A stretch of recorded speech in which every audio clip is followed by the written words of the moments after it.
Idade intencional provocada. E aí eu queria tirar uma dúvida, um esclarecimento, né? Porque lá no movimento dos servidores públicos, né, muitas questões foram levantadas, entre elas a questão da Lei Candir, né, que é a questão do encontro de contas, como é que isso se daria, né? E se existe, a partir desse processo de avaliação da dívida pública, que ninguém quer discutir, de essas passagens, eu já escuto falar da professora Fatorelli já há um longo tempo, mas há um processo de silenciamento dela também, né? Há uma barreira para que ela não alcance a sociedade como um todo, a sociedade não quer discutir. Se essa questão da Lei Candir e da dívida pública podem apontar, claro que não como uma varinha mágica, mas como algo concreto que possa ser feito ou que possa ser encaminhado, no caso do Flávio, que está representando aqui aqueles que defendem o interesse público, né, a Alerj, né, porque, digamos assim, que dos 70, a gente deve ter lá uns 64 que tem só discurso e não tem prática, infelizmente. Haja vista, foram 64 votantes no Pisciani, então se você vota e reelege um cara como Pisciani para presidente da Alerj, você está me dizendo, pelo menos para mim, você está dizendo de que lado você está. Porque o mínimo que tem, se você diz que defende o servidor público, nos atos públicos, vai lá, faz uma fala no plenário, que você é a favor do servidor público, e você, na hora de eleger o presidente da Alerj, o mínimo que você tinha que fazer era votar contra ele. Mas se você não quer votar contra, você se abstém ou você sai do plenário, você reelege Pisciani, você está dizendo qual é o seu lado. E as pessoas têm dificuldade em apontar isso lá na Alerj, né? Nós tivemos um evento aqui na Câmara, que aquele ordinário do Bolsonaro teve aqui, né? Aquele medíocre, junto com o Jordi, que infelizmente foi eleito aqui, e ele não teve resposta para isso, porque ele ajudou a eleger o Pisciani. Então, assim, como os companheiros falaram anteriormente, o Rio de Janeiro está tomado por uma quadrilha, em particular o Rio de Janeiro, mas o Brasil, né? Mas assim, objetivamente, como que a dívida pública pode colaborar nessa questão do Rio de Janeiro em particular, porque realmente o Rio de Janeiro é vitrine. Esse PLC que foi aprovado no Senado agora, da agiotagem fiscal, que o Paulo falou, não é socorro fiscal, ele foi feito sob medida para o Rio de Janeiro e vai demonstrar ao longo, né, se ele for realmente implementado e efetivado, para os outros estados que caíram num grande engodo, né? Porque lá em Brasília, quando da aprovação do projeto, eu lembro que o Pezão deu uma declaração falando: eu estou aqui contra todos os estados da federação. Ou seja, a bancada que nos representa em Brasília, né, em particular composta por aliados do PMDB, tirando a bancada do PSOL, quase toda ela não teve condições de votar contra esse projeto. Inclusive, ele foi relatado pelo Paulo exatamente pelo comprometimento que eles têm aqui no Rio de Janeiro, enquanto quadrilha do PMDB. Então, eles conduziram o processo de maneira que eles vão levar, talvez, na história do Brasil, a que a população viva um momento de um retrocesso sem tamanho, né? E vão levar miséria e sofrimento para toda a população. Então, de uma maneira mais simbólica, que você consiga explanar isso para a gente. Obrigado. Bem, pessoal, agora é o Gregório, depois a Beth e depois o Antônio Carlos. E já justificando a ausência da Thalíria aqui na mesa, ela vai ter um compromisso já, ela vai ter que sair, tá bom? Lá, boa Gregório. noite a todos, obrigado, Glauco, boa noite, mesa. Eu queria tirar algumas dúvidas, Rodrigo, principalmente acho, contigo. No caso seguinte, naquele gráfico do crescimento da dívida, você comentou ali que na década de 80 foi ilegal. Aí eu queria saber se você está botando pela perspectiva do governo, né, dos militares, ou se foi algum outro tipo de contratação ilegal. E se essas ilegalidades, né, onde elas aconteceram, onde elas acontecem, se existem até hoje algumas contratações ilegais da dívida pública, algumas manobras, vamos dizer assim, né? E naquele gráfico do crescimento da dívida, a gente nota um altíssimo crescimento em 2005, 2006. E aí eu queria saber se isso é pelo lado dos juros sobre juros ou é pelo lado de novas aquisições de dívida, né? E se por acaso isso tem alguma relação com o mensalão, que foi mais ou menos na mesma época. Uma terceira pergunta: qual é a sua expectativa da auditoria da dívida? No sentido de, existem, assim, uma coisa é a gente saber quem são os credores, outra coisa é a gente descobrir ilegalidades e mudar esse padrão da dívida, né? E, por fim, você coloca ali, por exemplo, no Núcleo Niterói, uma das coisas que a gente poderia fazer é buscar pela Lei de Acesso à Informação, contrato original e recalcular essa dívida. Você acha isso factível? Isso é factível, porque não me parece que isso não é factível do ponto de vista da União também, né? A aquisição desses contratos da dívida pública. Então, acredito que não seria aqui no Rio também. Obrigado.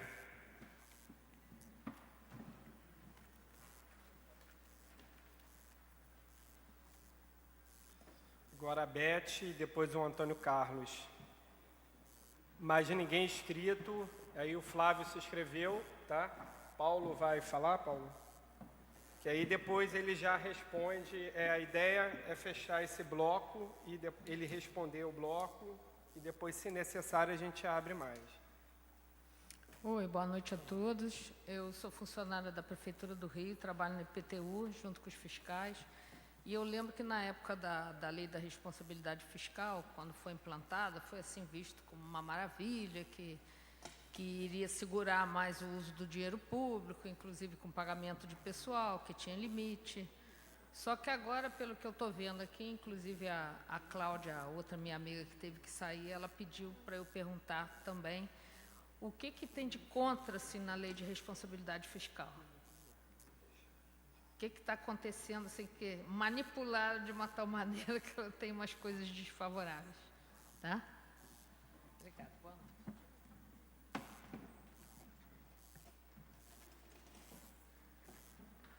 Antônio Carlos, por favor. Bom, Antônio Oscar. Desculpa. Rodrigo, não era a minha pergunta diz respeito à questão de qual foi a dificuldade, né, com relação à questão do acesso à informação, né, do ponto de vista que a lei, né, ela define, né, o que seriam informações sigilosas, né, e que a partir dessa classificação, né, então o gestor público estaria, digamos, resguardado para não disponibilizá-las, né? A questão é se essas informações que a dívida está solicitando, né, elas de fato foram classificadas como sigilosas, né? Não vejo razão para tal, né? Nesse caso, qual é a medida que o grupo da Auditoria Cidadã da Dívida pensa em tomar no sentido de fazer respeitar a lei, né? E ter talvez um pouco mais de detalhamento, acho que a Helena, se eu não me engano, fez o comentário justamente, né, como é que isso chega aos municípios, né, quer dizer, como é que, né, hoje, né, quer dizer, eventualmente, né, estamos discutindo a dívida nacional, né, quer dizer, a LERJ, né, quer dizer, brilhantemente aí, com a participação do Flávio, discute a situação do Estado do Rio de Janeiro, né? Mas é importante que a gente também avance isso do ponto de vista dos municípios que também estão absolutamente aí em condições mais do que precárias, né? E para que a gente tenha exatamente aquele detalhamento, né? Aquela pizza que você mostrou, né? Quer dizer, entre o percentual de recursos que está indo para pagar a dívida, né, e o percentual que está sendo repassado para os estados e municípios, né, já mostra as razões dessa penúria, né, que os estados e municípios, de uma maneira geral, estão vivendo. Obrigado, Antônio Oscar. Flávio Serafim.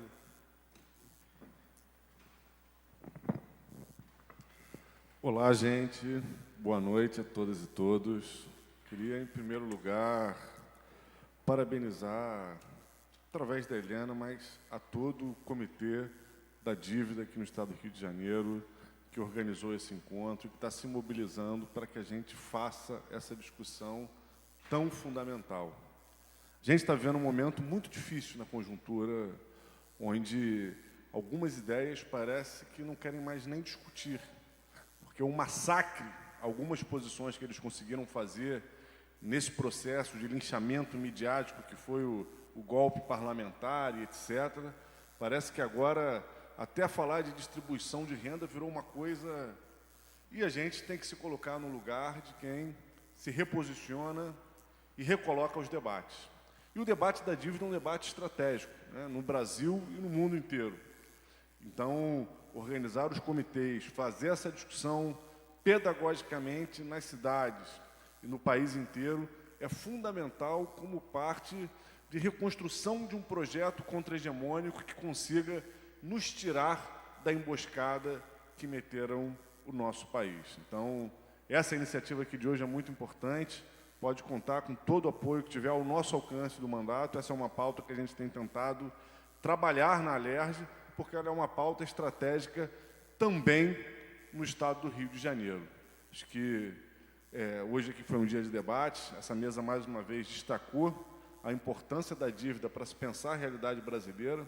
Quando a gente vê quase metade do orçamento comprometido, isso significa que se a tabela do SUS não é suficiente para que a gente tenha um repasse aos gestores da saúde que seja digno, é porque a dívida não permite que seja.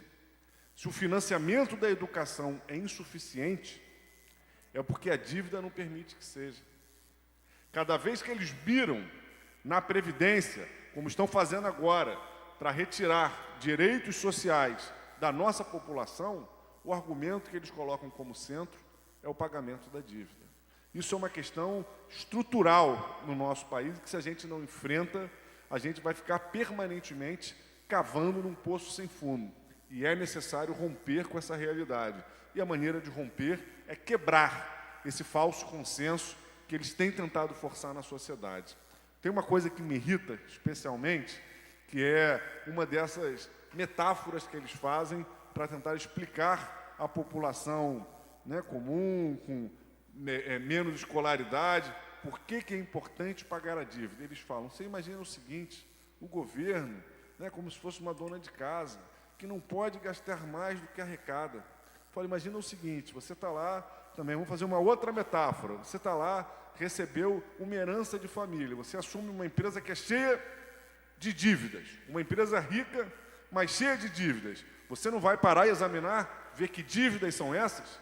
A auditoria é o mínimo que está previsto na Constituição e necessário num país como o nosso, que foi acumulando dívidas, todo mundo já sabe, todo mundo debate que tem uma série de ilegalidades na procedência dessas dívidas, de juros sobre juros, de cobranças ilegais, que fazem com que a realidade, por exemplo, do Rio de Janeiro, é que desde a renegociação das dívidas para cá, a gente já pagou 2 vezes e continua tendo que pagar mais 3, 4 vezes a mais. É uma dívida que só se multiplica. E se aqui no Brasil, se aqui no Rio de Janeiro, a dívida não chega ao mesmo comprometimento de receita da União, que seria impossível, né, qualquer estado conseguir minimamente funcionar, aqui também já é muito grave. E vinha sendo, nos últimos anos, a segunda maior despesa o pagamento da dívida, abaixo somente da segurança pública, que já tinha passado todas as outras. Né? É muito grave a questão da dívida no estado do Rio de Janeiro. E ela é também um elemento central para explicar a nossa crise.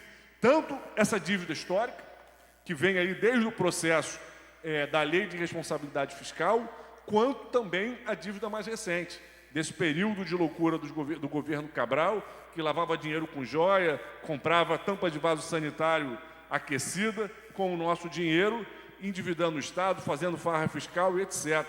Mas é um processo histórico, estrutural, que não está relacionado só a esse momento, embora nesse momento ele tenha tido agravantes, mas é um processo histórico que tem a ver, né, desde esse processo aí do governo Fernando Henrique Cardoso, que levou a essa renegociação das dívidas, e isso consolidou um quadro muito grave aqui no Rio de Janeiro.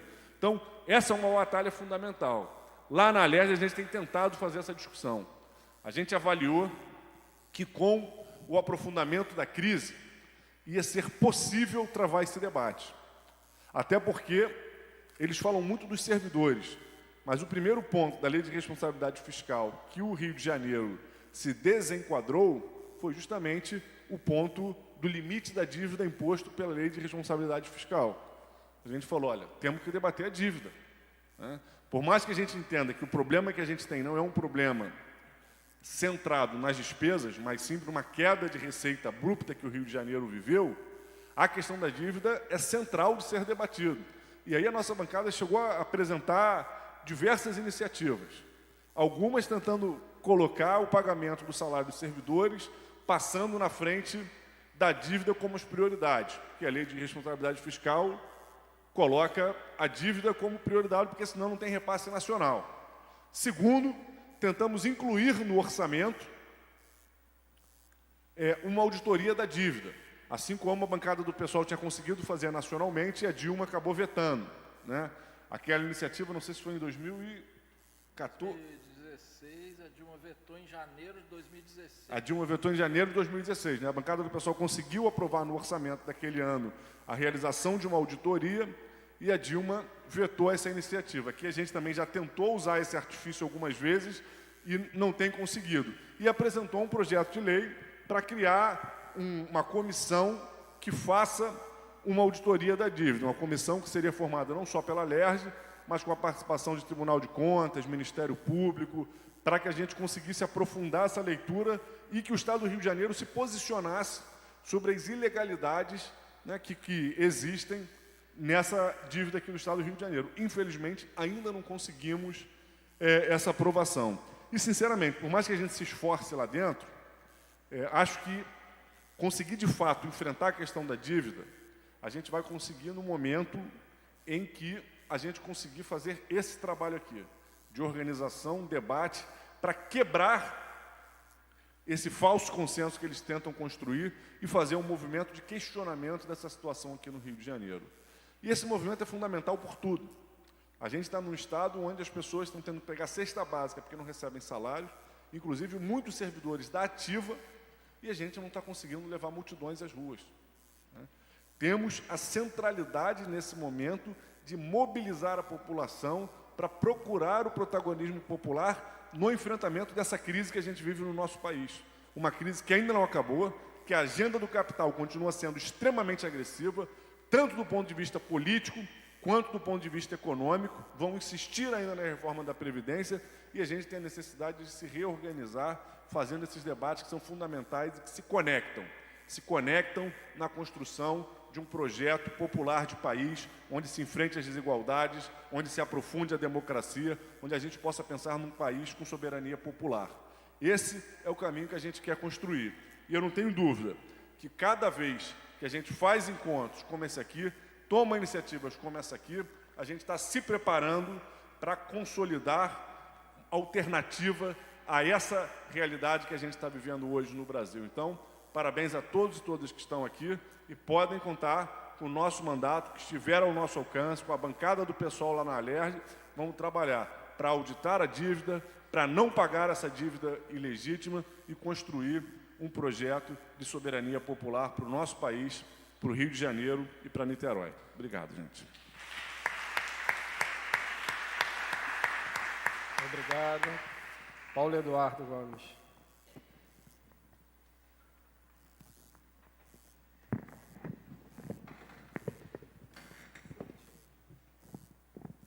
Bom, em primeiro lugar, nós gostaríamos, ao cabo de uma longa sessão que começou em torno de 1h da tarde, está caminhando para quase 9h da noite, elogiar. Eu falei para o Bagueira que esse negócio aqui precisa substituir, ele não substitui. É um cara muito austero na condução dos assuntos da Câmara. Olha aqui, ó. Mas vamos lá. Foi um painel excelente, as 3 mesas que nós tivemos cobriram um conjunto significativo de temas relacionados a essa mesma discussão, que é a dívida pública e a necessidade de auditoria dessa dívida pública. Portanto, a todos que tiveram a oportunidade, desde a parte do início da tarde até agora, estar aqui, adquirir um conjunto de conhecimentos que, se não são suficientes, ou a aquisição desse conhecimento não é suficiente para sair reproduzindo ou multiplicando, no mínimo dá um bom norte para que aqueles que estão se iniciando nessa discussão possam se aprofundar com as cartilhas, com os livros, com o material que os companheiros expositores deixaram aqui com o Núcleo de Niterói, para que nós possamos distribuir para as pessoas. Enfim, deu um excelente mosaico da situação ou do tema que nós estamos querendo discutir. Eu tenho por profissão ao longo da minha vida, sido obrigado a lidar com o capital internacional, com a dominação, o que os estados capitalistas centrais fazem em relação à economia. E, em especial, sendo da área de tecnologia, sei que o mundo caminha para um desvio da riqueza acumulada pelos capitalistas do mundo da indústria e da produção para o mundo das finanças, onde tudo é válido, em especial após a criação, há décadas atrás, dos títulos ao portador, que permitiram ao longo do tempo, inclusive, a acumulação de riqueza por alguns terroristas famosos, como Osama Bin Laden, que era sócio, por ter petróleo, sócio da família Bush nos Estados Unidos, e que, por portar ou ter títulos ao portador, podia rolar uma boa parte da riqueza acumulada nas suas terras, protegido com sigilo bancário, protegido de toda e qualquer crítica que nós temos e continua tendo no dia de hoje. O mundo capitalista, com os avanços da tecnologia, em que toda a produtividade adquirida ou advinda da tecnologia é incorporada pelo capital, não é distribuída para a sociedade, este mundo é um mundo que precisa de menos trabalhadores, menos postos de trabalho para produzir muito mais coisa, com produtividade tecnológica, e que, portanto, com uma capacidade muito maior do capital acumular. Esse capital precisa circular, não obrigatoriamente vendendo para mais pessoas, porque as pessoas que podem consumir, enquanto trabalhadores, enquanto consumidores, estruturalmente diminui no mundo, porque o emprego no mundo é estrutural também. Esse mundo é um mundo que precisa de ter finanças rolando através de comandos em computador para fazer a riqueza circular. Tem um exemplo de um setor absolutamente exemplar para mostrar essa característica, e os companheiros da academia já devem, em alguns momentos, ter estudado esse setor, que é o setor automobilístico. Se as pessoas pensam que o principal negócio da Volkswagen é vender carro Volkswagen, estão enganados. A Peugeot estão enganados. Todas as montadoras de carro no Brasil, em especial, têm como seu principal negócio financiar a aquisição de carro. É o Banco Volkswagen, é o Banco Peugeot, é o Banco Renault, é o Banco Fiat, porque eles pegam recursos lá fora, com uma determinada taxa de juro, que é muito inferior àquela praticada no Brasil, internalizam esses recursos e vendem carros para a população brasileira com prazo de até 7 anos, 84 meses, com juros conhecidos pela praça. Então, o principal negócio da Volkswagen não é vender carros Volkswagen. O carro Volkswagen é o pretexto que ela tem para estar num determinado setor da economia, mas através dele ganhar dinheiro financeiramente. E é evidente que a migração de recursos da produção para as finanças precisa contar com a solidariedade dos governantes. Eu gosto de um exemplo, e a gente vai ter que algum dia, inclusive com a nossa bancada, popularizar essa discussão, que é uma discussão sobre o tipo de pessoa que existe no mundo, o tipo de ser humano que existe no mundo. Existem os colonizadores, que são aqueles que colonizam e não têm nenhuma vergonha de colonizar, usando os mais diversos instrumentos para colonizar e submeter à sua vontade e os seus interesses o conjunto da população do planeta, até porque a globalização do capital, ela é um fato concreto. Não se globaliza o capital para que possa distribuir mais bondade, não. Se globaliza o capital e se transforma os estados nacionais como estados defensores dos interesses do capital, exatamente para você poder fazer unificação de mercado e organizar os mercados de consumo para poder vender de maneira organizada. Montar um automóvel com o pneu que vem de Singapura, o motor que vem de tal lugar, e vão montando as peças de tal modo que eles possam vender o carro com o menor custo possível para eles. A organização do capital se dá exatamente para isso. E os tipos de pessoas são esses: é o colonizador, o colonizado, aquele que é explorado pelo colonizador, e o pior deles, que está no meio do campo, que é o colonialista. É aquele que, fingindo-se estar do lado do colonizado, se prestam a ser sócio minoritário para pegar as migalhas que o capital central tem e que está na mão dos colonizadores.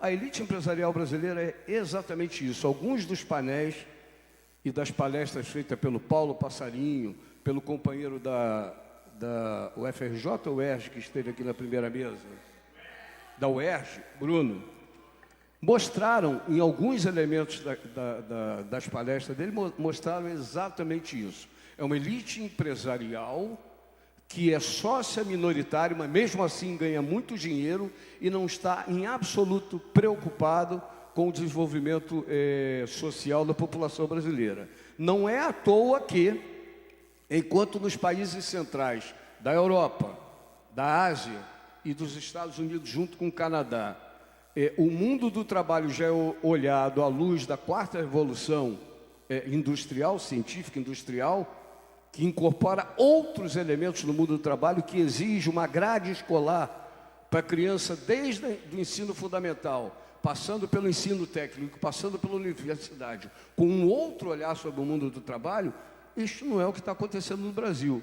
O Brasil submete a sua classe trabalhadora a um rebaixamento de direitos que vão lá para trás da época em que nós conseguimos, com muito esforço, apesar de todas as críticas, a ter a CLT que nós tivemos no Brasil. Então, o retrocesso no Brasil é uma decorrência direta da elite empresarial e da elite dominante, com quem, e aí em boa parte, para não dizer a totalidade da crítica feita pelo Paulo Passarinho, tem que abraçar.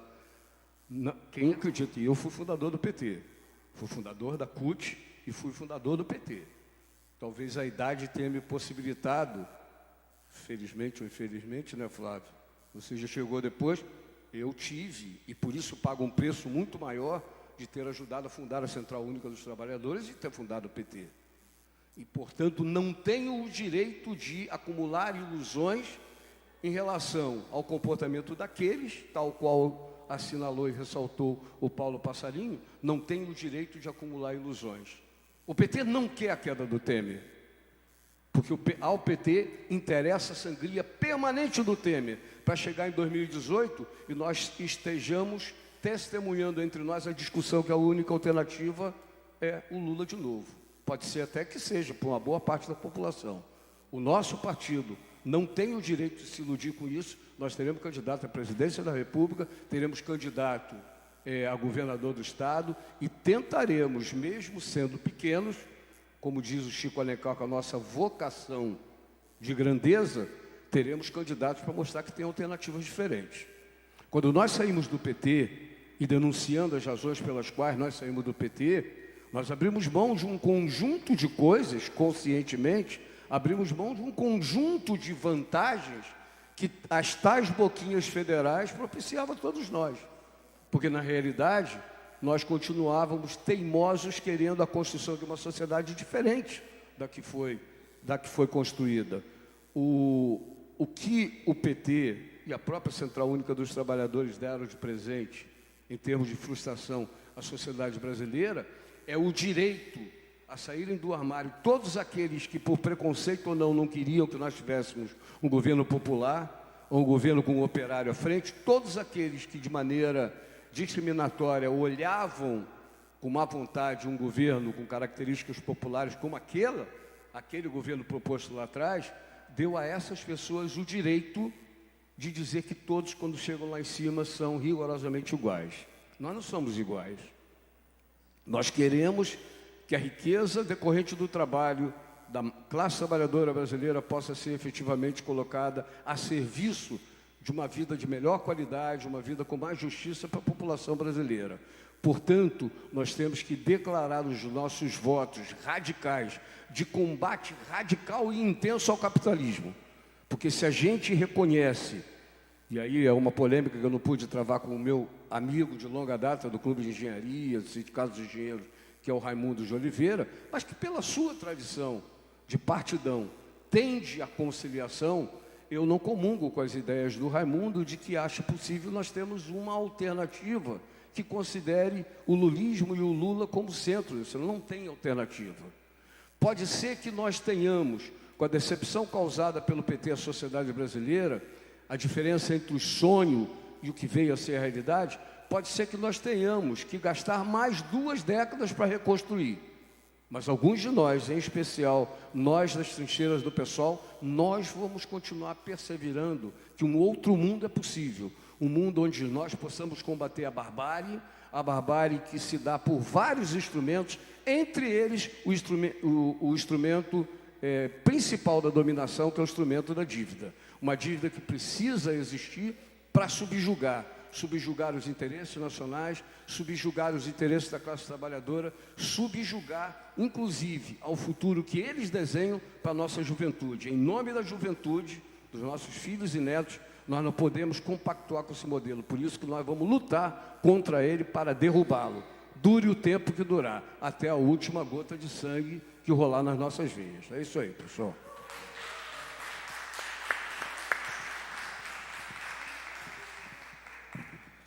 Rodrigo Ávila. Bom, vamos discutir aqui as perguntas, né? Muito importante as questões colocadas, né? A primeira questão da Helena, questão das debêntures, né? Inclusive junto aqui com a questão da Beth, sobre a LRF, né? Que diabo é essa lei de responsabilidade fiscal que bota esse nome, né? Lei de responsabilidade fiscal, parece uma coisa boa, né? Pô, negócio legal, tal, tem que ser respeitado, né? Mas quando a gente olha lá na lei, a estrutura toda dela é o quê? Cortar o gasto social para permitir pagar a dívida. A gente olha exatamente, é isso que ela faz. Quando parece que ela faz alguma coisa boa, por exemplo, quando ela cria lá um limite para o tamanho da dívida de estados e municípios, né? Para a União ela não faz isso não, né? O pessoal não é besta, né? Para a União não tem limite nenhum. Para os estados e municípios, ela coloca um limite lá de estoque da dívida. Parece uma coisa boa, mas o que ela diz? Ah, se ultrapassar esse limite, tem que fazer superávit primário, tem que cortar para que volte ao limite, né? E não satisfeitos com isso, né, os estados e municípios agora, né, muitos deles que já estão no limite do endividamento da lei de responsabilidade fiscal, criam entidades, ou como se fala, empresas públicas de capital privado, uma coisa estranha, de direito privado, né, um nome todo pomposo, né, para se criar empresas para endividar mais ainda, porque aí fica fora do limite da LRF. Aí se cria essas empresas para quê? Para continuar endividando o Estado, o município, sob a justificativa de que estamos em crise, não tem receita, e aí se começa a emitir as tais das debêntures, né? O que são debêntures? De novo, economês aqui, né? São títulos, papéis. Eu, por exemplo, sou o governo, eu emito um título, entrego para um banco e o banco me paga, sei lá, R$1 milhão e depois eu tenho que devolver esse R$1 milhão com juros. Essa é a ideia. No caso de muitos estados e municípios, já está chegando no limite o endividamento, né? E aí se criam tais empresas, né, de direito privado, né, mas que são empresas públicas, né, para se continuar emitindo mais papel, as tais das debêntures, né? Que entrega para o banco, entrega para o investidor, e o investidor dá o dinheiro para a empresa pública, né? Supostamente para investir no social. Mas, quando a gente olha as taxas de juros desses empréstimos, no município de Belo Horizonte, por exemplo, os juros chegaram a 23% ao ano. É mais que o dobro da taxa Selic, que já é uma taxa escandalosa. Então, esse novo mecanismo das debêntures, né, que vem surgindo aí, de empresas criadas por municípios, empresas criadas por Estado, é mais ou menos a mesma lógica que a gente viu aí. né, sob uma justificativa de que haveria uma queda na receita, se usa um arsenal de instrumentos, né, de nomes jurídicos, né, usando a dívida ativa do Estado, que não sei o quê, a dívida que o Estado tem a receber de empresas que não pagaram seus impostos, né, tem que pagar a dívida ativa e aí não consegue pagar. Isso é tudo o economês que eles inventam, né? Bem difícil de entender, e é de propósito, para não entender mesmo. Porque na prática, o que acontece é isso. É dívida em que se paga juro de 23% ao ano, supostamente sob a justificativa de desenvolver a cidade, o Estado. Mas como é que vai desenvolver pagando 23% de juros ao ano? Em 4 anos, só os juros, você já pagou a dívida toda só de juros, ou a dívida dobra, né? No futuro próximo, isso aí vai ser uma bomba, porque os estados e municípios vão se endividar, não vão conseguir financiar o desenvolvimento e vão ter que pagar juros sobre juros, sobre juros, sobre juros, sobre juros. Por isso é que a Maria Lúcia tem denunciado esse novo esquema de endividamento, né, que é até muito mais perverso. Isso sem falar, né, que tem cidades aí que estão vendendo patrimônio público para capitalizar essas empresas para depois pagar juros sobre juros para os bancos. Isso é perigosíssimo, né? A questão do Gil, né, quem eram os detentores, a questão dos detentores das dívidas no caso dos municípios, né? Quais são os dados dos credores no caso dos municípios? Existe um sistema na internet que se chama SISTN, S-I-S-T-N, de Tesouro Nacional, em que se pode verificar esses credores dos estados e municípios. É só digitar nesses sites de busca SISTN, acesso ao SISTN, S-I-S-T-N. É um site da Caixa Econômica Federal em que se pode tentar investigar esses credores de estados e municípios. Você pode selecionar lá o estado, o município e investigar. O problema desses dados é que eles são muito defasados. Eu, por exemplo, ontem tentei investigar aqui no caso do estado do Rio. O último demonstrativo desse tipo estava em 2013, uma coisa meio ultrapassada. É claro que o ideal é cada estado e município, cada núcleo em cada estado e município entrar com um requerimento mesmo de informações sobre a lei de acesso à informação para se obter esses dados. Mas qualquer dúvida sobre isso, inclusive, a nossa página na internet, o www.auditoriacidadã.org.br, né, todos podem acessar. Qualquer dúvida, tem o e-mail da Auditoria Cidadã, podem enviar e-mail, podem pedir orientações, como que eu posso conseguir saber quem são os detentores da dívida do meu município, do meu estado, né? Esse site, o SISTN, esse sítio da Caixa Econômica Federal ajuda, mas ele é meio, está com os dados muito antigos, né? As questões do ARI, muito importante, questão da Lei Candir, né? É interessante a gente discutir isso, porque ao mesmo tempo que tem aí essa coisa da crise dos estados, os estados sem dinheiro, né? Vocês sabiam que toda exportação de produtos primários, por exemplo, o Brasil é um país que exporta commodities primários, exportação de produtos agrícolas, minérios, né? Até petróleo às vezes, né? E não se paga ICMS sobre isso. Quando a gente olha a nossa conta de luz, está lá, ICMS, 40%, 50% em alguns estados. Nós pagamos um absurdo de ICMS sobre conta de luz, conta de água, conta de telefone, né? É absurdo. Bens essenciais à sobrevivência, nós pagamos ICMS. Agora, quando temos lá uma grande mineradora, um grande exportador de produtos agrícolas, o agronegócio, os latifúndios, exportam nossas riquezas naturais, não paga ICMS. Olha só como que a justiça tributária no Brasil ainda é tão distante, né? E isso, obviamente, que vai gerar, em algum momento, isso aí vai gerar crise nos estados, né? E qual que é, então, o pleito, né, nosso? Então, obviamente, acabar com essa isenção, né?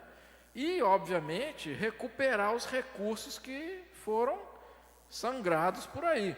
O que a Lei Candir previa no seu início? Que a União, o governo federal, deveria ressarcir os estados pelas perdas de arrecadação do ICMS dos produtos primários exportados. Mas isso nunca foi cumprido. A União nunca ressarciu os estados. E agora se fez uma conta, em vários casos, inclusive acho que aqui no Rio de Janeiro também, o que a União deve para esses estados é igual ou até maior à dívida desses estados com a União. Então é interessante essa questão da Lei Candir. Ela, ao mesmo tempo que ela mostra, né, que os estados, na verdade, são credores da União, ela mostra também quem são os privilegiados em meio à crise, né? Porque a crise é só para alguns, né? Outros são isentos, né? Enquanto nós estamos pagando aí gasolina cara, né, transporte público caro, conta de energia cara, né, telefone, água, estão os caras aí, né, isentos de ICMS e estão numa boa, ninguém questiona isso, mas os servidores estão lá, pedindo cesta básica, enquanto que o exportador, que ganha bilhões, não paga ICMS. Então isso é uma discussão muito importante, né? Questões do Gregório, a questão de quais ilegalidades que existiram na década de 80, nos governos militares, né? Claro, existiu essa primeira ilegalidade, que foi a dívida feita por governos ilegítimos, né? Só que não foi só isso. Foram dívidas feitas a juros flutuantes. Ou seja, o devedor, no caso o Brasil, aceitou, entregou para os bancos internacionais a definição da taxa de juros. E aí, quando você observa que essas taxas saem de 5% ao ano, no meio da década de 70, para 21%, chegou a 21% em determinado momento, no início dos anos 80, isso, pelo direito internacional, é ilegal. É uma alteração radical nas circunstâncias do contrato. Existe um item no direito internacional que questiona essas mudanças drásticas em situações de contratos e que pode ser questionado, sim, mas os governos militares não quiseram questionar e pagaram, né? Estamos até hoje aí com essa dívida. Depois, né, a questão de juros flutuantes, isso na dívida externa. Na dívida interna, quais seriam as ilegalidades, né? Como eu coloquei aqui, quando você chama os banqueiros, né, para reunir de 3 em 3 meses com o Banco Central, para decidir qual vai ser a inflação futura, né? E aí, dentro do regime de metas de inflação, se a inflação sobe, o que o Banco Central tem que fazer? Subir juro, né? Quando o Banco Central chama esse pessoal para debater qual vai ser a expectativa de inflação, isso nada mais é do que um conflito de interesses. Pega lá o artigo 37 da Constituição, está lá. O setor público tem que se reger pelos critérios de moralidade e tal, impessoalidade. Não se pode direcionar uma política de juros para chamar a raposa para tomar conta do galinheiro. Isso é um conflito de interesses claro. Né? Como é que você chama o banco para decidir qual vai ser a taxa de juros? Isso é um jogo de carta marcada. Óbvio que eles vão dizer lá que a inflação é um risco, que está ruim e que tem que aumentar o juro. E só aí a gente já questiona 70%. Estou falando em termos, grosso modo, né? A maioria da dívida você já questiona só com esse argumento. Porque a dívida é o quê? Juros sobre juros, né? A questão, por exemplo, do crescimento da dívida de 2005 e 2006, né? Por que a dívida externa cresceu tanto nesse período, né? A gente vê que nessa época existia um novo influxo de capitais externos para os países do terceiro mundo. A primeira vez que a gente viu isso nitidamente foi nos anos 70, né, em que a ditadura tomou esses empréstimos, mas obviamente eles não são besta, né? Empresta, mas quer o juro. E aí quando a gente já está endividado, sobe o juro. Entregamos tudo de volta e com mais juros sobre juro, né? E aqui, 2005, 2006, o que aconteceu? Novo influxo de capitais. O que os bancos nacionais fizeram? Fizeram dívida externa privada. Os banqueiros nacionais. Para quê?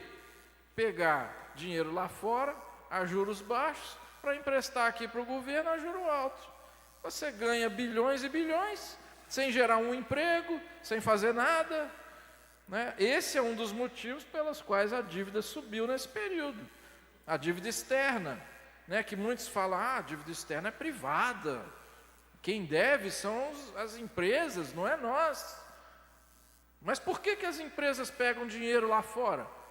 Para pegar esse dinheiro e investir em dívida interna que dá juro 10 vezes maior e lucrar às nossas custas. Então, na verdade, essa dívida externa privada, na verdade, ela se traduz numa dívida interna pública, né? Que os seus pagamentos de juros, né, enriquecem, né, tanto o capital nacional como o capital internacional. E a última pergunta, questão do Gregório, é factível rever esses contratos, inclusive os contratos da dívida dos estados com a União, né? Porque qual seria a ilegalidade, né? Quando a gente vai ver de onde surgem essas dívidas, né, dos estados, lá nos anos 90, né, a gente vê que uma grande parte dessa dívida foi o quê? O suposto saneamento de bancos estaduais. Se dizia que havia rombo no Banerj, rombo nos bancos lá de Minas, o Benj, Crédito Real, Banespa e tal, houve rombo, houve má administração, sei lá o quê. Aí houve a dívida para se descobrir esses rombos.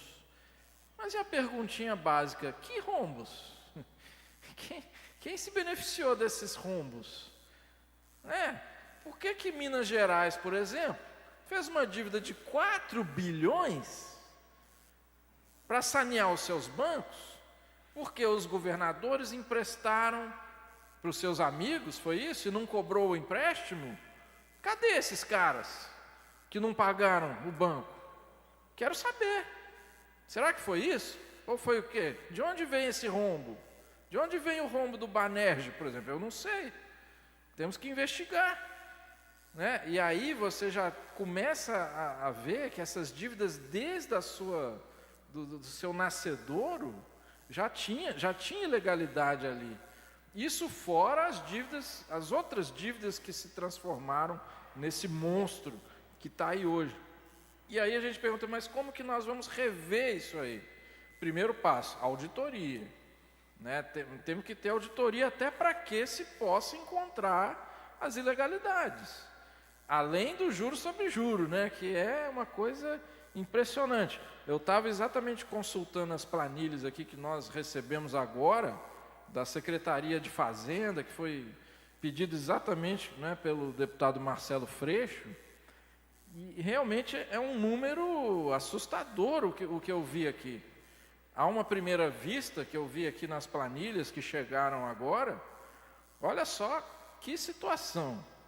A dívida lá no final de 1999, quando começou, a dívida, pelo que está aqui nas planilhas que foram enviadas, seria de 13 bilhões 207 milhões.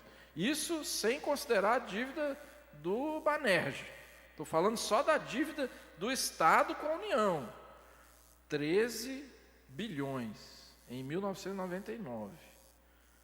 Daí até julho de 2016, foram pagos, se é o que está aqui, está correto, né? Porque eu acredito que é o documento oficial que está aqui, 29 bilhões pagos à União, entre juros e amortizações.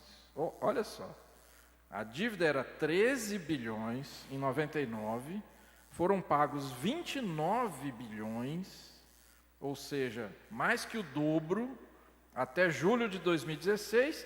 E qual que era a dívida em julho de 2016? Pelo que está aqui, 52 bilhões de reais. Né? Se essas tabelas estão corretas, né, a gente vê que foi pago 2,5 vezes a dívida e ela se multiplicou por 4, 5 quase. Esses dados aqui, embora eles não indiquem uma ilegalidade da dívida, mas eles indicam uma ilegitimidade flagrante. Não é possível que num país você pague quase 3 vezes a dívida e ela multiplique por 5. Isso é porque o credor é um Estado, hein? Imagina se fosse um banco. Ou seja, o Estado brasileiro, o governo federal é um agiota. Não é? Como é que pode um governo federal fazer o papel dos bancos? Aí poderia perguntar, mas por que isso? Vai ver o artigo 7º, se não me engano, da lei que regeu esse refinanciamento dos estados. Está lá, todo o dinheiro arrecadado dos estados, com as parcelas pagas pelos estados, tem que ir para a amortização da dívida pública federal. Por isso, o governo federal extorque os estados para pagar a sua também questionável e também cheia de ilegalidade dívida com os bancos.